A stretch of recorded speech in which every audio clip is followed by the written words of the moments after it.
One of my husband's favorite things is a Dutch apple pie, the crumb-topped apple pie. And I know you're gonna be like, Debbie, what you're doing right now is cute, but it's not a crumb-topped apple pie. I always have like a pumpkin somewhere. Get that out of the way. Okay, it's not, but this is something that he still really enjoys, and then he's not taking in the gluten, the dairy, and the sugar that he needs to avoid. So I get Honeycrisp apples, and I take these and I chop them into little cubes, and I get a large Le Creuset skillet, and I put coconut oil in that skillet, cinnamon and stevia, and I just slowly cook down those apples, those chopped apples.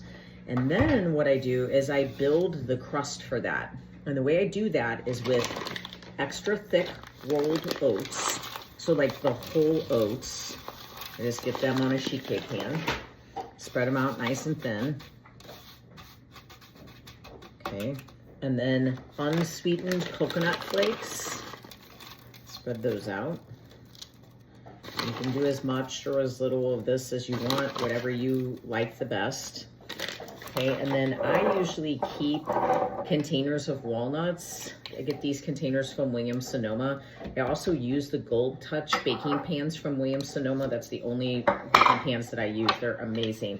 I buy them for gifts all the time, and people are always like, oh my gosh, I didn't know what I was missing. Okay, so walnuts, I wanna make sure that they're, you know, just chopped.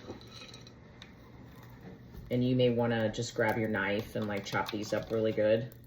And then pecans. I want to put some pecans in there with them. Now, you use the nuts that you like. You might want something completely different. And then for a fun, buttery taste, I've chopped some macadamia nuts as well. So I just have chopped up macadamia nuts. I love these because they have a little spoon attached to them. Put those in there.